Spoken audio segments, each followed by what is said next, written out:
Hola, soy Diego Ardura, profesor en el departamento MIDE 1 de la Facultad de Educación de la UNED, y en este breve vídeo vamos a ver cómo se puede llevar a cabo un análisis de la varianza sencillo. Eh, para ello planteamos el siguiente problema. Estamos interesados en saber si el entorno familiar, en términos lingüísticos, afecta al rendimiento en la asignatura de inglés o no de los estudiantes de secundaria. Entonces, para resolverlo hemos seleccionado a 30 estudiantes. 10 de ellos tienen un contexto monolingüe en sus hogares, otros 10 tienen un contexto bilingüe y otros 10 tienen un contexto plurilingüe, es decir, se utilizan más de 2 lenguas en el hogar.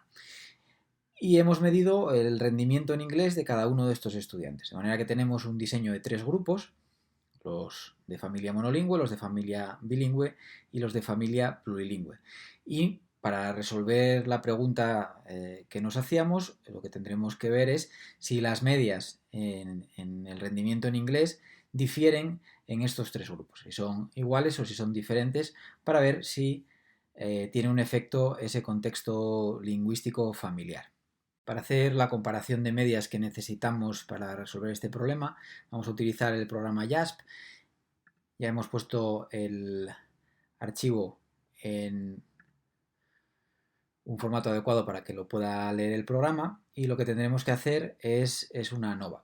Antes de esa ANOVA, de ese análisis de la varianza, vamos a hacer un análisis descriptivo de la variable de rendimiento en inglés en función del grupo en el que estamos. Aquí se puede ver que en el grupo bilingüe la media del rendimiento en esa prueba de inglés es de 5,2 puntos, en el monolingüe de 4,9 y en el plurilingüe de 6,9. O sea que ya vemos que en el plurilingüe podría haber diferencias significativas en la media con respecto a los otros 2 grupos. Vamos a verlo con un gráfico de caja.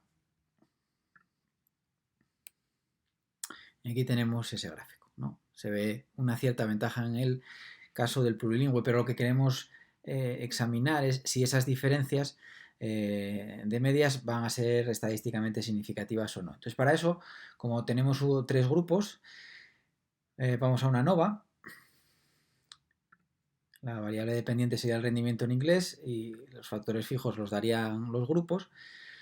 Vamos a calcular el tamaño del efecto, que en el caso de la ANOVA puede ser eta cuadrado, que es la que viene por defecto, pero es más recomendable la omega cuadrado.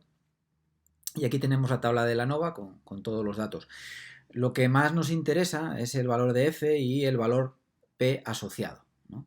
Como vemos, el valor p es menor que 0,05 y por lo tanto eso se corresponde con una situación en la que podemos afirmar que existen diferencias estadísticamente significativas entre los 3 grupos. Lo que no sabemos en este punto es entre qué grupos existen esas diferencias, ¿no? Y para eso, para resolver esa cuestión y hacer las comparaciones por pares, tenemos que ir a los análisis post-hoc.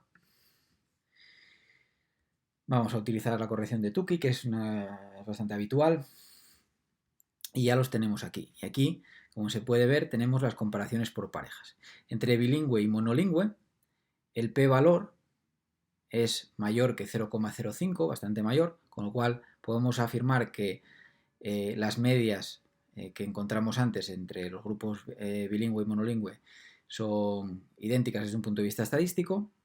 Entre el bilingüe y el plurilingüe, el p-valor ya es menor que 0,05, es de 0,024, y por tanto vemos que hay diferencias significativas entre el grupo bilingüe y el plurilingüe, y también vemos que existen diferencias entre las medias del grupo monolingüe y del grupo plurilingüe, porque el valor de p de nuevo es menor que 0,05. Y con eso tendríamos resuelto el problema. Parece que efectivamente estas medias que veíamos antes entre estos 2 grupos son iguales, pero la media del grupo plurilingüe es superior a la del grupo bilingüe y a la del grupo monolingüe.